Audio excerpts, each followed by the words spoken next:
Thank you. So today we're going to start off the session with Dr. Michael Mulvaney, whose work and that of his colleagues is very well recognised in Canberra.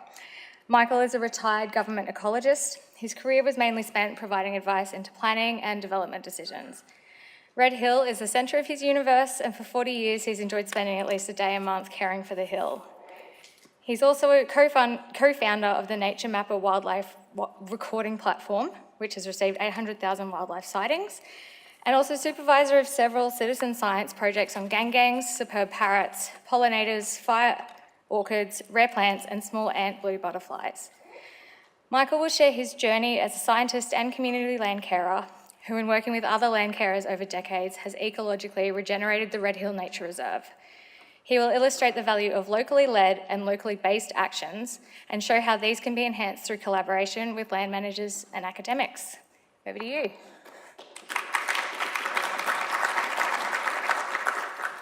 Thank you, Emma, and I would like to acknowledge the traditional and rightful owners of the land. Right, the bottom line of, there are over 100 park care groups in the urban Canberra area, and the bottom line of my talk is that these groups are a great source of inspiration and knowledge about how to regenerate the people and places of Canberra. And not only have they great knowledge, but they're doers, and they've been doing it and will continue doing it. Why they are such a good conduit for urban regeneration is that they have these characteristics in common. They're in for the long term. They're not talking about what they're going to do in a year, they're talking over what they're going to do over decades.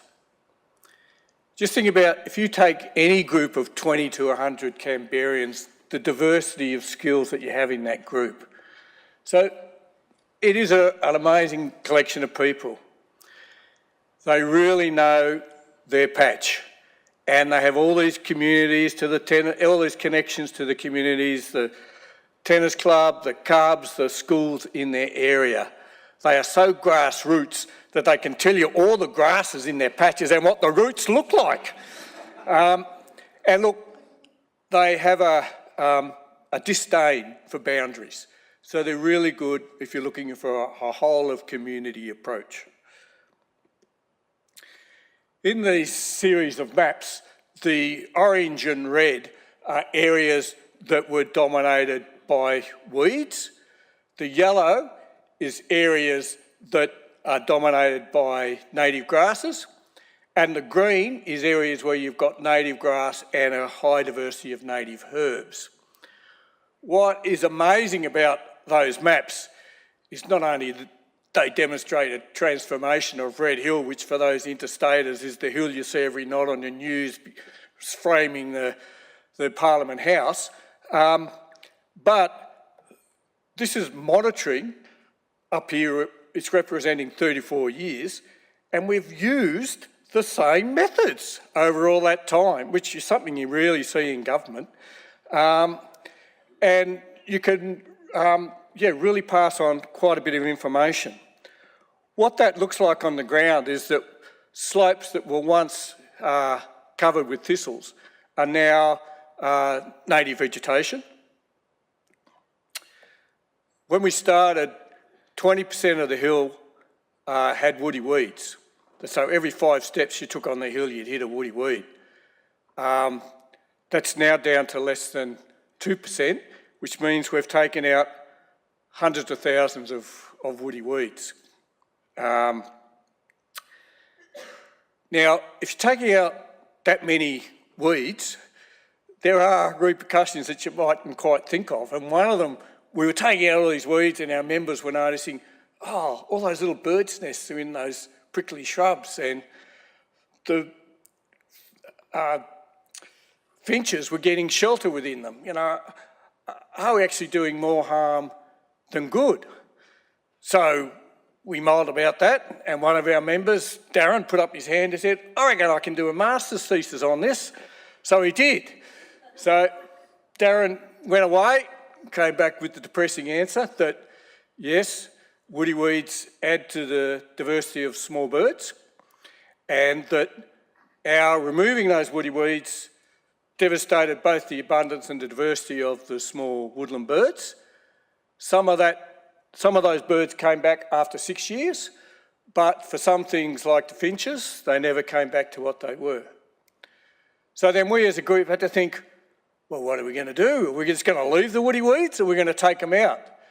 So we did a bit of research, and we thought, well, how does Red Hill fit in the landscape? And actually we found out that it had 250 species of native plant. It was a 400 hectare patch of its own right, and it had 30 rare and threatened plant species, which actually put it as one of the most important examples of box gum woodland left anywhere in the country. We're talking back in the 1990s, and at that time, disappearing woodland birds was just on the horizon. We made the decision that we would keep removing the woody weeds because we valued the vegetation higher, and we thought that that was what was in the national interest. At that time, we were fighting a development in a neighbouring area of East O'Malley, and the AST government had already decided to bulldoze it, and we were trying to convince the Commonwealth government that it be... they'd already listed white box woodland as an endangered community, and we were trying to convince the Commonwealth that actually, although there weren't any white box growing at East O'Malley, it was the white box community, because basically the understory and all the other species is pretty much the same.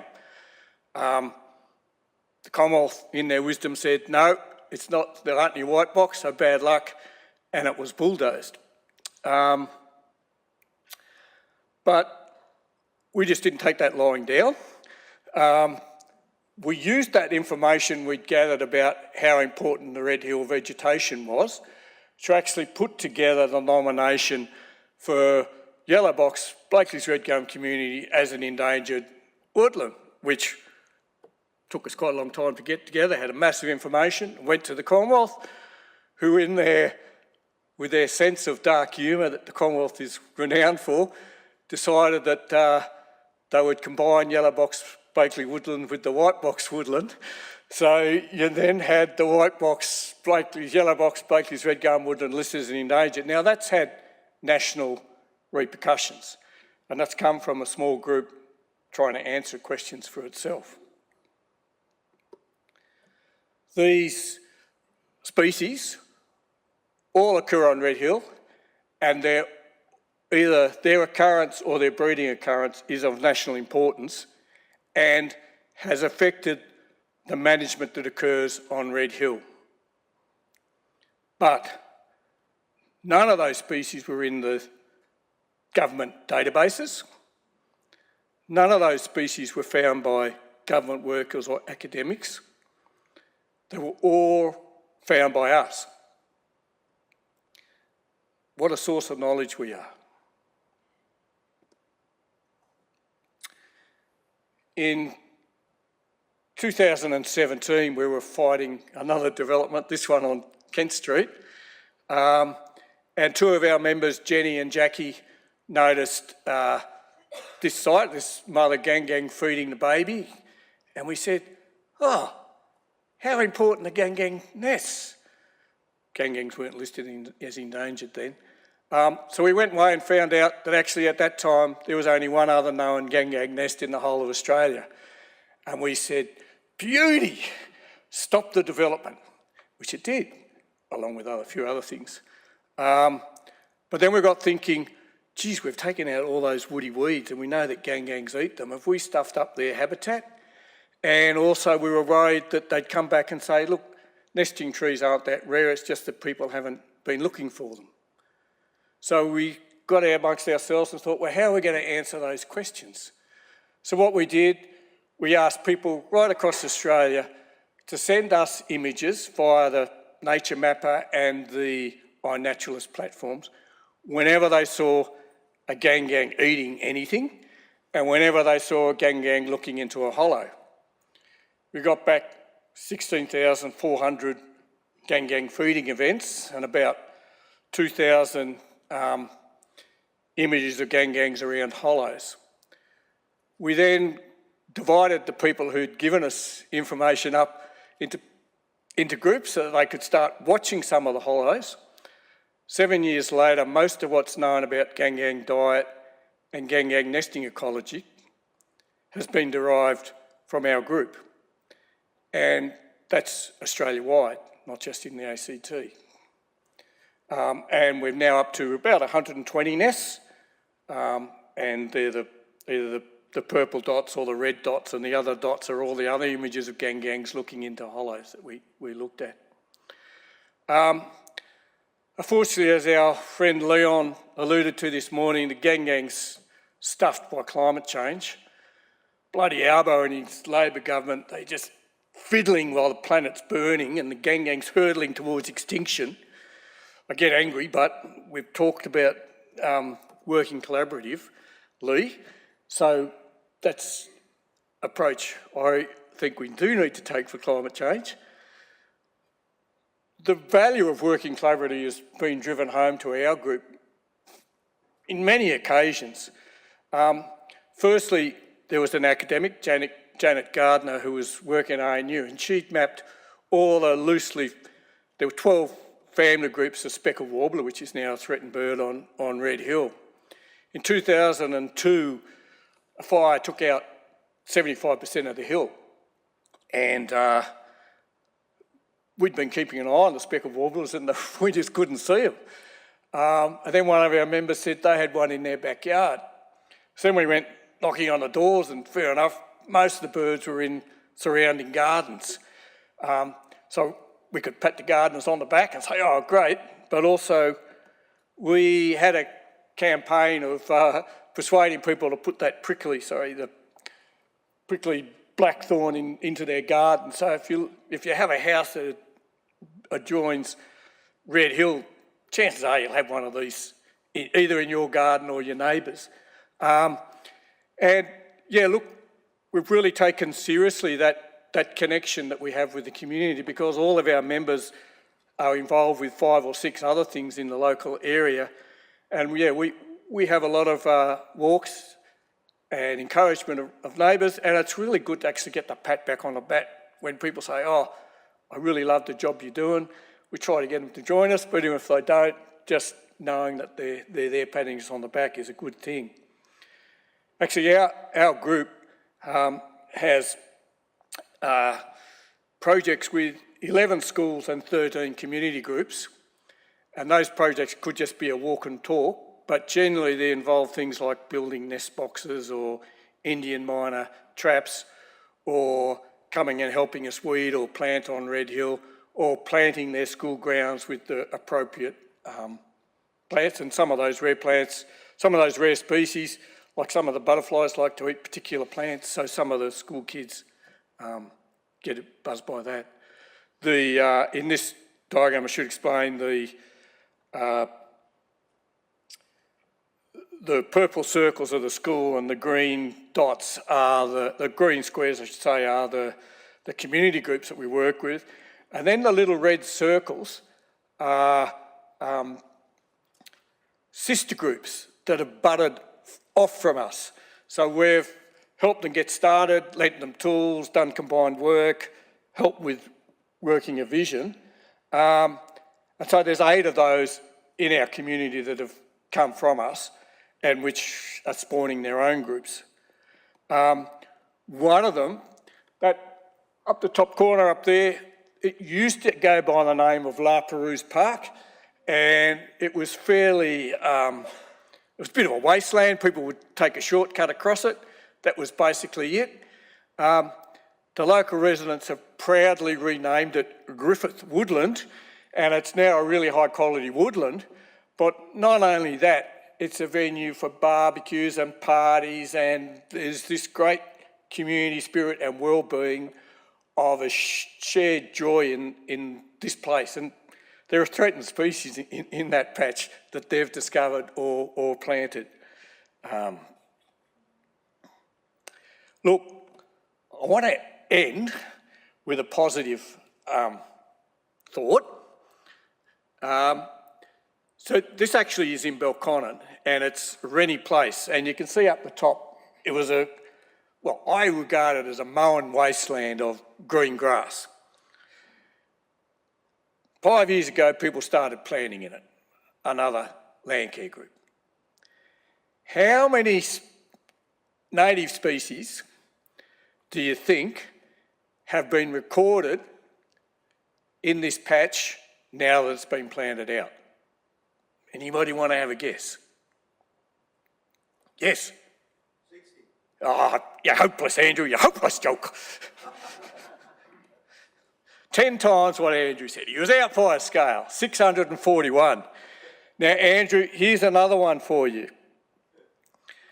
This is a suburban garden.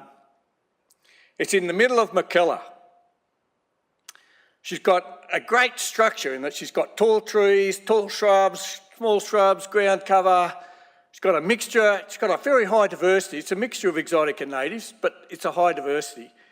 How many species, not numbers, how many species of moths do you think she'll have recorded in this garden? Anybody? Andrew, you're going to be wrong. Yep. 10. It's very brave of you. Anybody else? 641. Peter, I've always thought you were a genius. And you were pretty close. 826 species of moth, and that's just the ones that we could identify. There's a whole lot we could only identify, they're all lumped into the same family. So actually, it'll be quite a lot more. But that just shows the wildlife that we don't realise that it's there, and just what a difference we can make.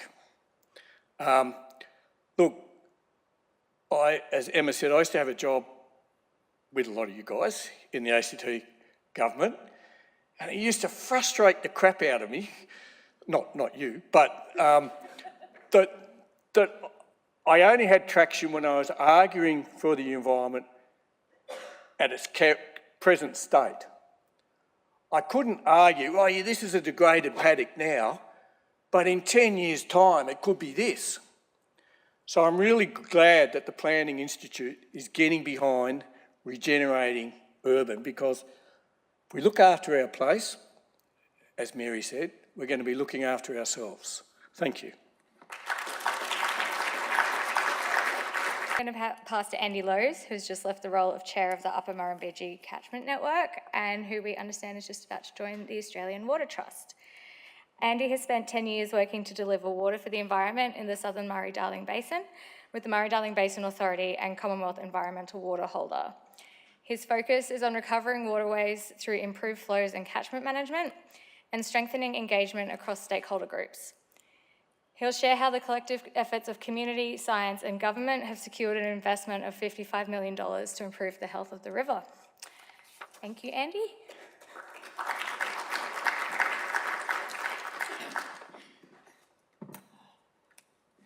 Thanks, Emma, and thanks all for the opportunity to speak today.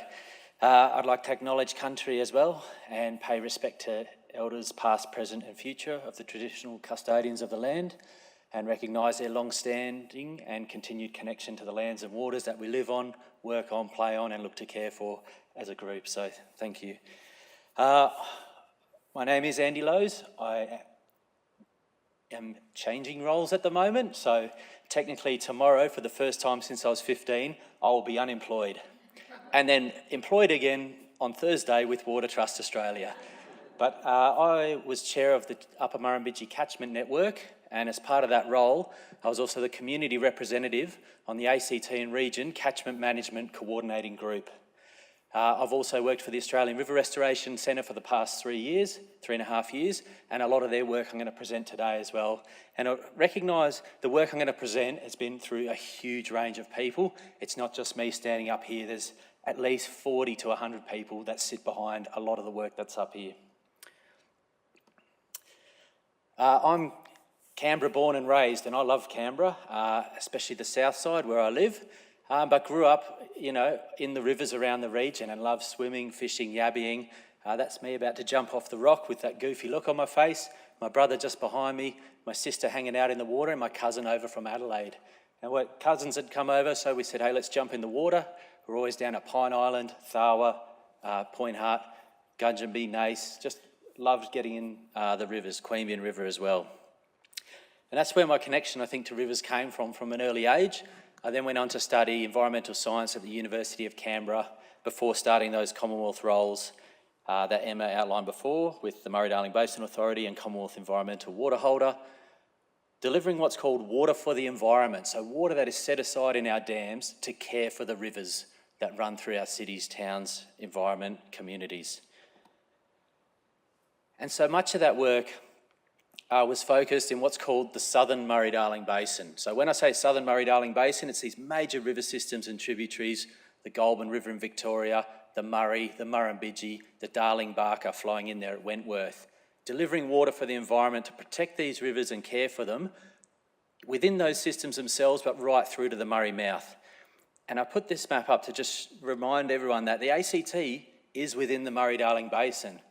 And that means we're in all the frameworks and the governance that comes along with that and all the reforms that are in place to protect those rivers. But my work was focused out west a lot of the time. I hadn't actually focused too much on how the river works in my own backyard. Now, this is a nice map of the Southern Basin from the Living Murray program, but when you're delivering water, the map actually kind of looks more like this. It's a regulated river system. It's storages, locks, dams, weirs, pipes, channels, designed to secure water in dry times and provide it for our communities, our industries, our environment, and all the other values that we have along the way with our rivers.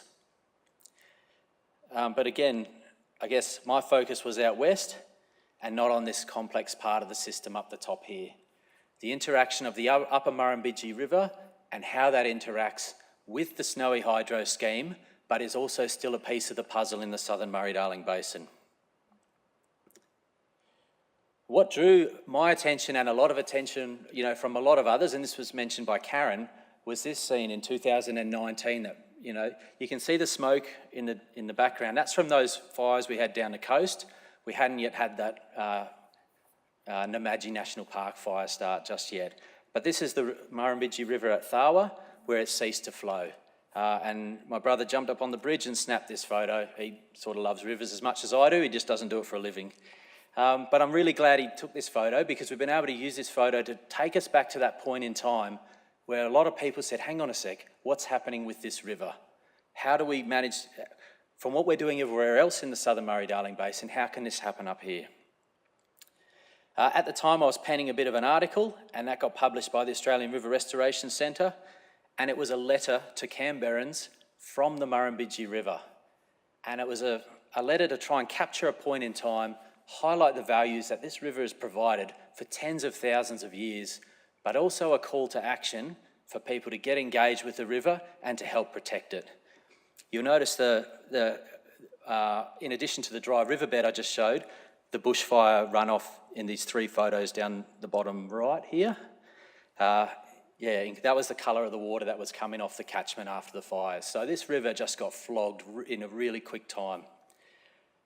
A couple of conversations were happening at the same time, 2021. There was a native fish forum at Namadgi National Park. And that native fish forum talked about the state of the ecology in this river. And it wasn't a fantastic listening session, I can tell you that. Several sort of local extinctions of native fish, but we also learned that the river has one of the most significant self-sustaining populations of the Macquarie perch, which is EPBC listed, residing between here and up past Cooma. And I think if we lose that species, that population of Macquarie perch, that'll be of international significance. It is a really important population, notwithstanding all the other great species, freshwater crayfish, platypus, ricali, that we also love these rivers for.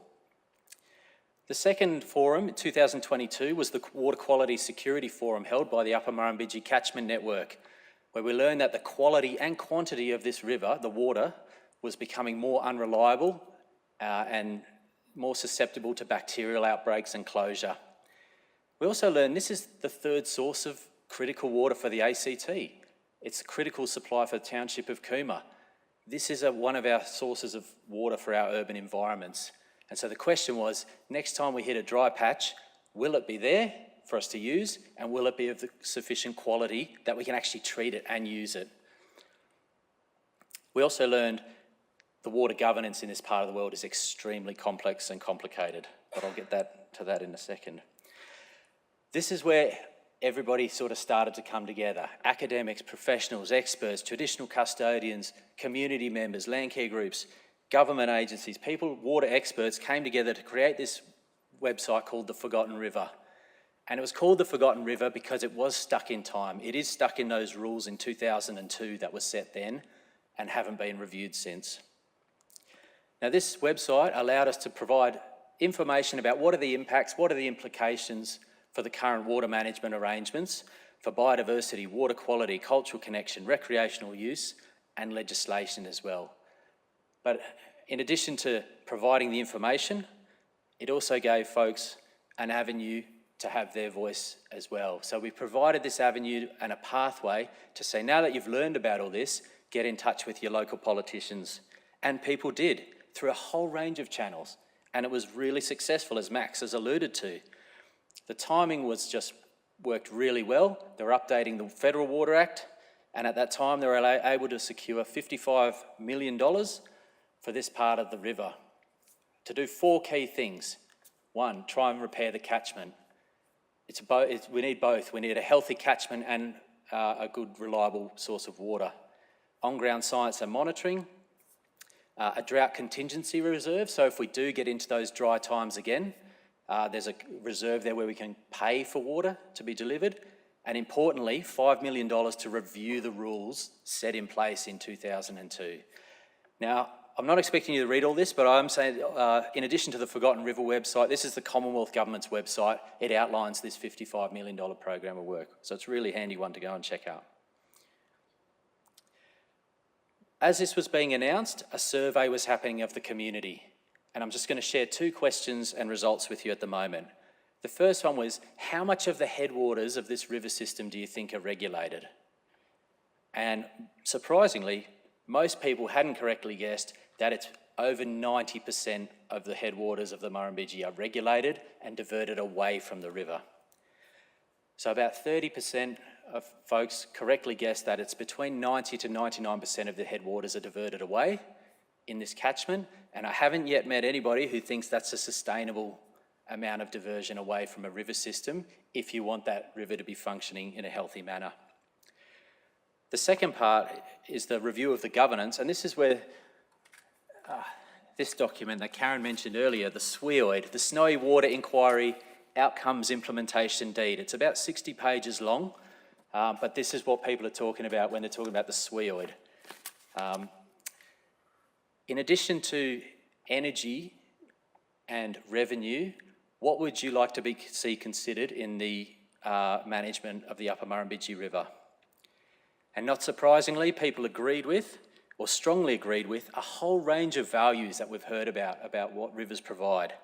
Critical human water needs, water quality, cultural connection, social connection, ecological values, industry, agriculture, and transparency and governance. I really want to encourage anybody who's talking water in the ACT to go to this, please check out this survey.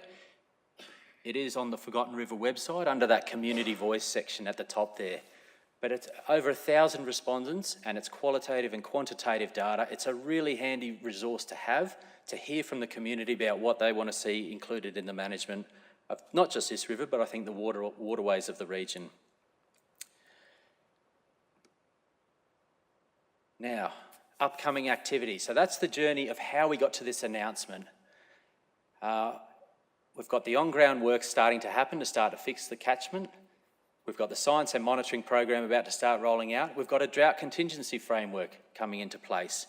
But the hard work is about to start and it's happening over the next 2 years.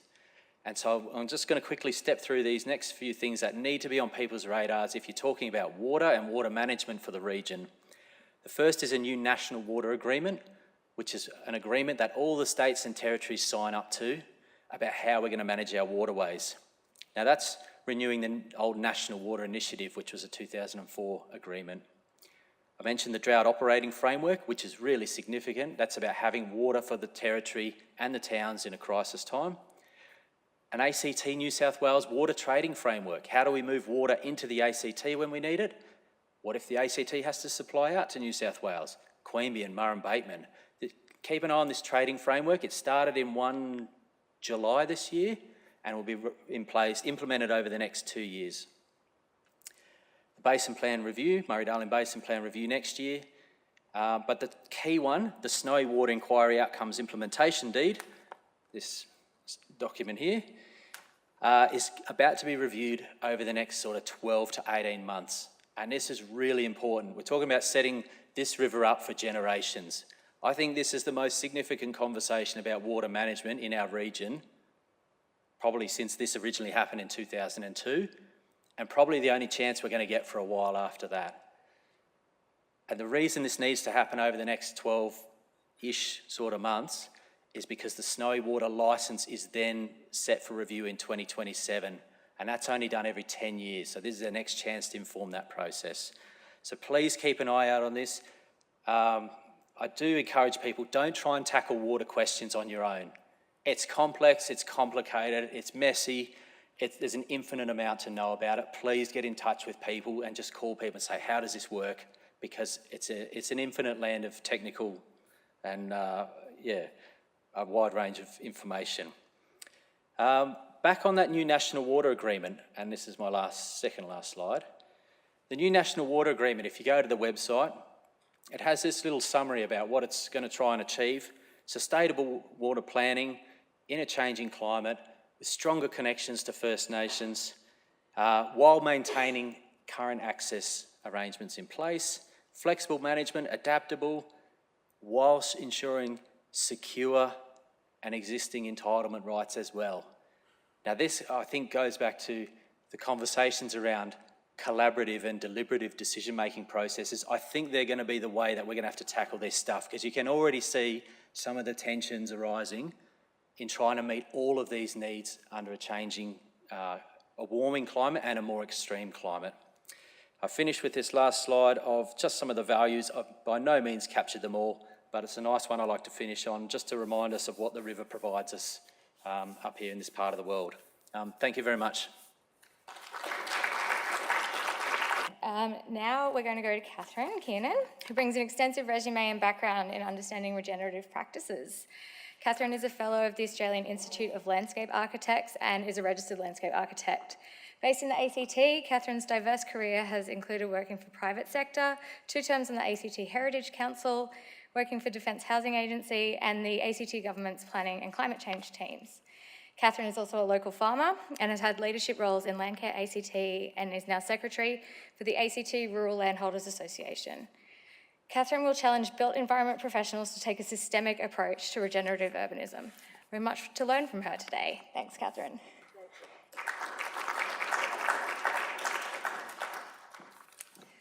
Thanks all for coming to listen to people like me carry on about my pet passions. And I would love to really honour the people who I've heard speaking before me today, because they've been touching on lots of topics that I will try also to touch on. But when Maxine asked me to speak, I was thinking, oh, how can I bring that down to 15 minutes? There's so much to talk about. So there's a lot of content. I'm going to try and race through it. And hopefully we can flesh things out more in the panel discussions. But first of all, this slide shows what looks to be a very futuristic picture of food production. But my talk is really about what is possible if we change and why we have to change. And this science fiction is actually real. Europe and Scandinavia are doing amazing things right now, truly inspirational, but also a bit depressing when we look at what we're building here and think, oh, it's a bit humdrum, ordinary, not future-focused. We really need to improve what we're doing. And Canberra, our city in the landscape, was planned from the get-go, and we've heard that today with Walter and Marion in that video. It's only 100 years old. The challenge is still a city like no other, a city in the landscape, one that meets the needs of today and allows for tomorrow, but it is still being generated. Do we need regeneration? Well, these images actually show why we need it. Finding a bit of humour with bulldozers eating away at the bottom without actually thinking about the top. And Sir David Attenborough told the United Nations Security Council in 2021 that climate change could, within a lifetime, destroy entire cities and societies. I don't envy the responsibility that this places on all of you. So, very serious stuff. And my talk is challenging deliberately. I'll be asking rhetorical questions for you to think about as we go through the various topics. Then, to think local and act global, what do we have to do? And I know you can all read, so I'm not going to go through it all, but I'm going to emphasise the first one, landscape first. Being trained as a landscape architect, it's my go-to for solutions. And we have to recognise that the landscape is actually an asset class with values, benefits and costs, but what does that actually mean? So taking an analogy, we've got roads, bridges, buildings, they're all assets. They have an allocated annual recurrent budget for repairs and maintenance, and we would be negligent if we didn't do that work. Mistakenly, people think nature takes care of itself, but it doesn't. And we need to create an asset class for landscapes and an allocated budget that reflects its value, and that is the replacement costs for all of the environmental services that the landscape components provide. So environmental services is well known, understood in the science sphere, less so in urban planning, but the trees breathe out oxygen, take in our carbon dioxide, they clean the air, they soften the rainfall. There's 101 different environmental services that the landscape provides.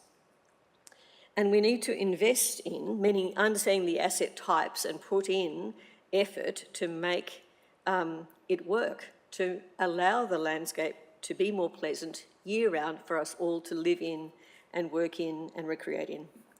And that means microclimate amelioration, shade and shelter, beauty and nature. Now, it's very unfashionable to talk about beauty, but put your tourist hat on. It's what tourists come to see. What is an attraction and how can we make it better? And then, from my farmer's hat, productive multiple uses of land. It's very important. Now, having worked in the planning authority, understanding the territory plan, lovely colours. Colour A, colour B, but we can't just have one colour, one use. We have to have multiple uses for all land across the whole territory and in particular in the city. Every inch is valuable for nature habitat, for safety, for food, garden growing, for recreation, whatever it is, we need to put an effort in to realise that place's potential and stop wasting space. Land is a finite resource. And then we need a systems approach with multidisciplinary teams to design with nature and not against it. Expect extremes. Do not let things just go with the flow. Do your due diligence, upgrade, resist short-termism and build in spare capacity. I know that when people were designing parts of Gungahlin, they were saying, oh, you only need streets this wide, you don't have to have it this wide, it's too generous, it's redundant. But that's what resilience is. It's about redundancy, built-in capacity to be able to handle when things go wrong. And then we've heard a lot today in the early morning session about deliberative democracy, and the wisdom of fishers gives our elected officials that opportunity, their mandate to make change happen. So what are tomorrow's needs that we need to build in with a regenerative approach? And it's a long list. Let me just see what happened there.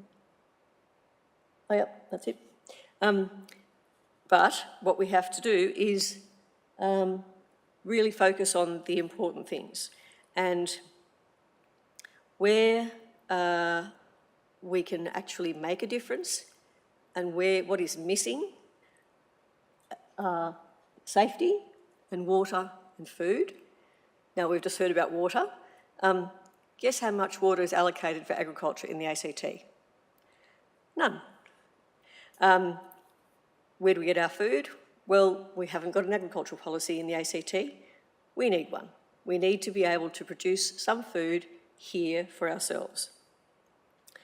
And safety is number one because we've had fires, we've had floods, we have had disasters here, and they are a scarring experience for people. We need, as city builders, to protect our people and our property, as well as nature. And so it's really important that we work collaboratively, as we've heard we have to do, and with a systems approach. Join the dots. You can't have food without agriculture. You can't have agriculture without water. You can't have safety if you're designing a city that's going to burn or flood. So it's important to do all things at once. And so how do we make that happen? With a government and an administration that doesn't just let the market dictate what happens, one that's not hampered by red tape, it allows innovation to flourish, and one that is future-focused but has learnt the lessons of history about how cities rise and fall. So, safety, bushfire. There have been many landscape-scale fires in the ACT over the last 200 years, and their severity is due to us not understanding and practising First Nations knowledge in landscape management. Now, that doesn't apply to all fires, but if we created a patchwork of recently burnt areas and areas burnt last year and the year before, we'd have lower fuel loads. Wouldn't stop all the fires, but it may avert major disasters. And the 2003 Canberra firestorm, which that picture was taken from, more than 20 years ago now, to some alive today, is just history. But to others, it's a scarring lived experience. And all types of extreme events scar people's lives, and it's our responsibility to make our cities safe. And then in 1971, 7 people died when stormwater, a flash flood in summertime, occurred and washed people away in their cars down Yarralumla Creek as a result of the prevailing paradigm of the time, which is get water into a drain, make it go away fast, and it'll be clean, it'll be neat, it'll be planned. It's not actually how water should be treated. Water is a resource, it's not actually a problem to solve. We need to work with nature and don't try and beat it. Ask questions, as Landy said. Lots of people work in the water space, ask the questions. And then we need to move beyond water sensitive urban design, WSUD in that acronym there. We have had floods that have had massive insurance claims. It doesn't only happen in northern New South Wales, it just happens there more often. So what we need to do is change our way of thinking, and the way that is being promoted around the world and being adopted in places that have actually closer to relationship to water, like Denmark and Scandinavia, Holland, they're thinking about sponge city. They're adopting the Chinese well-practiced and knowledge system of putting water in detention basins, under the ground, slowing the flow, having billabongs. Rain gardens and offline channels just aren't enough. What we're doing is tinkering with the edges. We really need to change our paradigm and move to a sponge city. And then water, who gets it? Well, farmers aren't getting it. And we know we love Floriade. It's a great tourism event, very thirsty plants. So I'm not being melodramatic. The ACT Office of Water has undertaken a water security vulnerability assessment to 2050. And it highlights the need for adapting to new norms of diminished water resources. So We know that from our New South Wales and ACT climate modelling, NARCLIM for short, more extreme events of all kinds, including reduced rainfall around the year, more seasonal variability, more intense storms in summer, and we all know, you don't need to be a soil scientist to know that if the soil is dry, it's hard. When rain falls, it runs off, so you get faster stormwater flows. We need to have a sponge city concept where the water can get absorbed, where we have soil health, and we then have to make sure that the Murray-Darling Basin gets their fair share of the water as well. It comes from the ACT, and we need to allow for the health of our landscape in our city to flourish. If we don't have permeable surfaces in the city, the water will run off and the trees will die, or they'll get sick and sad, and they won't be producing the landscape, the flourishing landscape that we all like.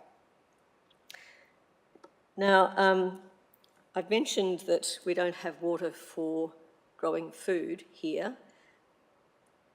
and that's because we don't have an agricultural policy that ties with the water policy, that ties with the land use policy, and enables conversations, holistic conversations around the urban boundary. We need to have that conversation together such that we can make sure we do have enough food to eat here into the future. And the way that the research is showing is that we've got a growing population, a shrinking agricultural area for the whole region. Canberra plus 1 hour of commute from Goulburn to Yass to Cooma and towards the coast. It's dormitory suburbs, it's reducing farmland. We have to actually start growing our food in controlled environments. But that doesn't have to mean a container with lights on all night. It can be polytunnels, it can be glass houses, it can be shade structures, but they need to be able to be growing a lot more food. And we do have places that we can do that. We have land here with fertile soils, but where is it? Now, this is actually a photo on the IKEA website. I didn't take the photo. The Majura Valley, where this car park is some of the most fertile land in the territory that's not built on, well, this is built on, but the Majura Valley isn't yet all built on. It's got limestone-based soils and a high water table. It's very fertile. You might know of the sunflower maize that one of the farmers has, that he grows every year. He just throws the seed out and they bloody well grow. They can't do that on my farm. Different base soils have different fertility, and so it's important to conserve the farmland that we've got. Our planners need to be working with our farmers to facilitate intensive agriculture and normal agriculture. What needs to change in the district strategy so that can happen? We have insufficient protection at the moment for any land for agriculture. So, then we have nature, biodiversity.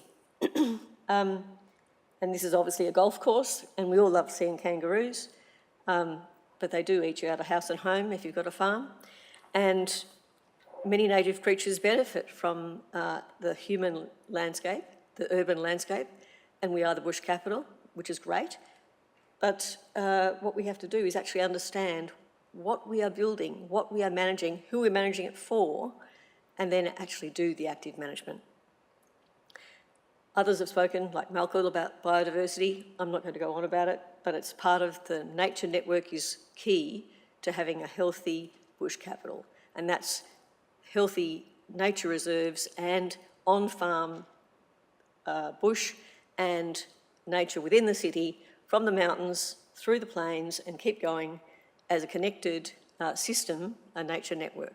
We need to have that done as soon as we can. Now, Dr. Anna-Greta Hunter is a local cardiologist, and she and I have both used the term a dose of nature.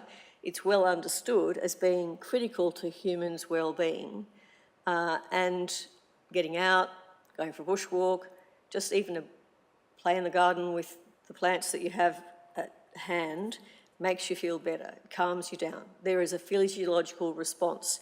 It's not just a fluffy phrase, it's actually real. But what's important is what you're measuring. Now, the ACT's wellbeing framework, established in 2019 to 2020, was updated in 2023, got 12 domains and 53 indicators. And it's interesting reading about what people feel, but also what the government has selected as the indicators that can be measured. But the experience of wellbeing is exactly that. It's an experience, an experiential thing, and enhanced by places providing amenity and beauty and views and vistas. Tourists go to see the views. You go on bushwalks to see the views. Shepherd's Lookout, one of the most visited places, it's all about the views. The penthouse is the most expensive real estate because of the views. And views used to be a basic consideration in planning and landscape. But when was the last time you planners in the room saw or produced a view analysis when you're doing your urban design and planning? It's just not done anymore because it's like beauty, it's old-fashioned, but we need to bring it back. Views are important. Burley, Griffin and Marion, Mahony were all about view sheds and vistas, and it encourages a sense of belonging in place and wayfinding. You know where you're going. Now, with these two examples here, the government, quite rightly, is worried about risks. You go out and you don't have the appropriate vehicle, you don't know how to drive it in the snow, and you get stuck and they've got to rescue you, or you go for a bushwalk and you try and take a picture of a waterfall and you slip and hurt yourself.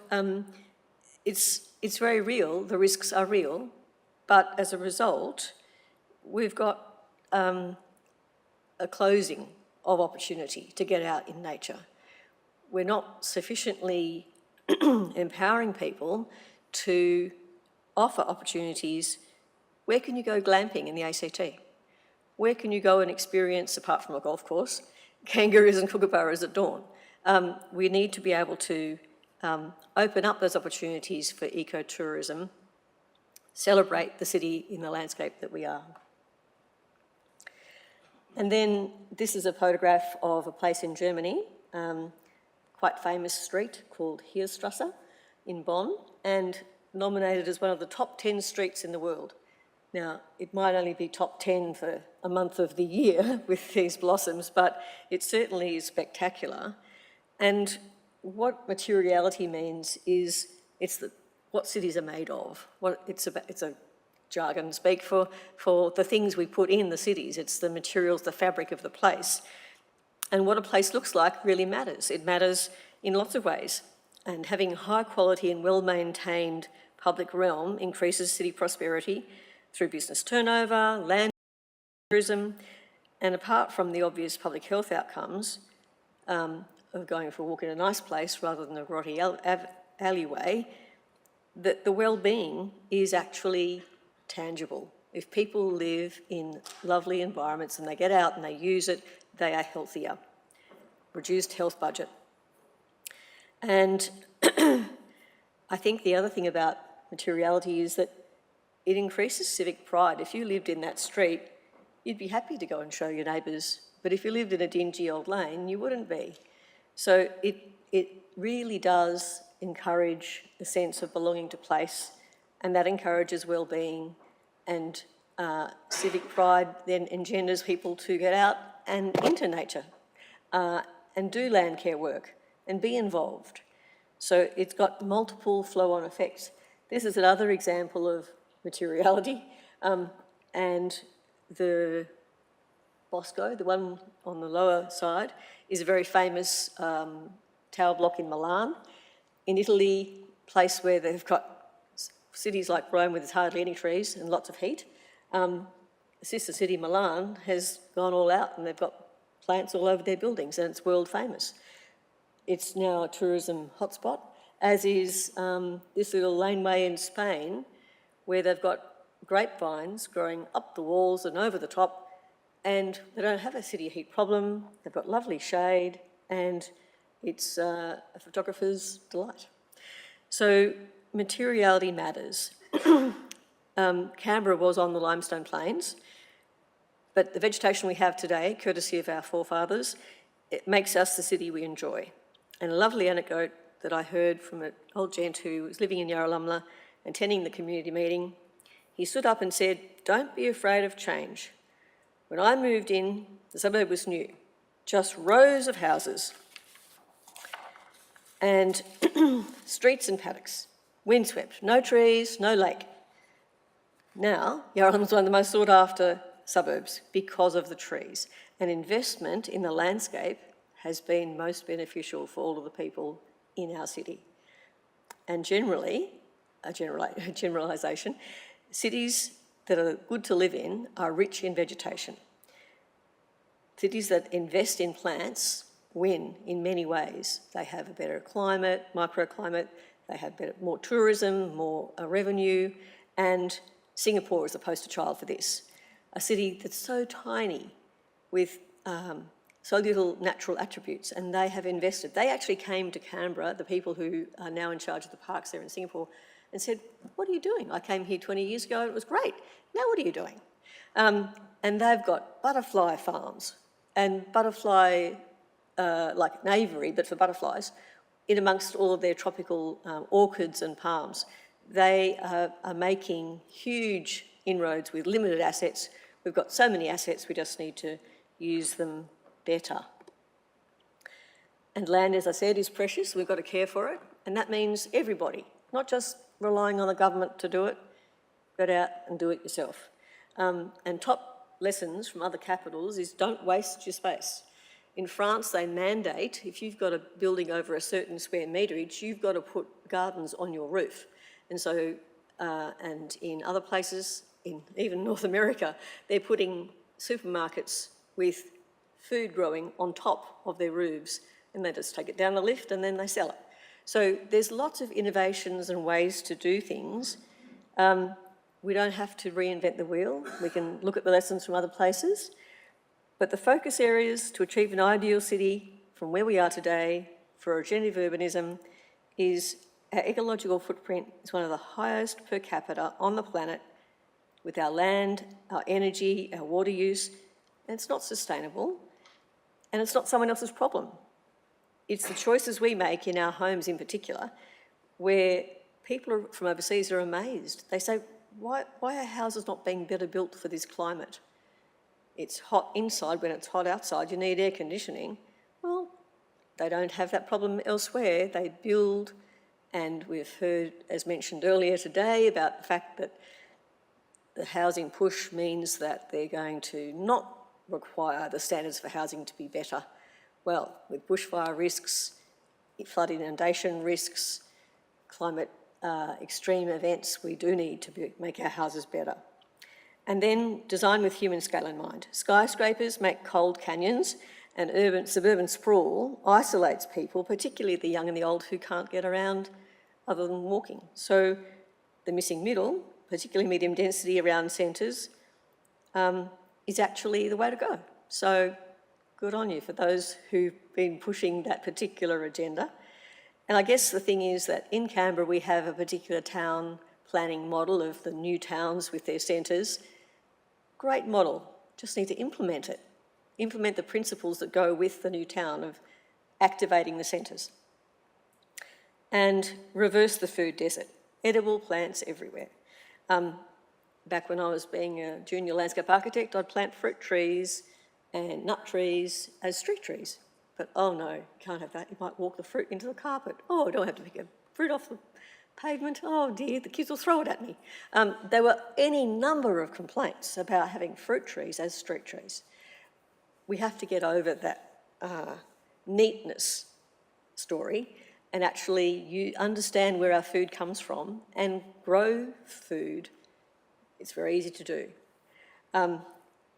But the 2024 Canberra Region Food Strategy, it's a great start, but we have to keep it going. And part of that is actually getting people to understand where their food comes from, not just the fridge in the supermarket. And we also have to ask our planning colleagues what priority in planning is given to enabling food growing here in the ACT. Where can you get locally grown food?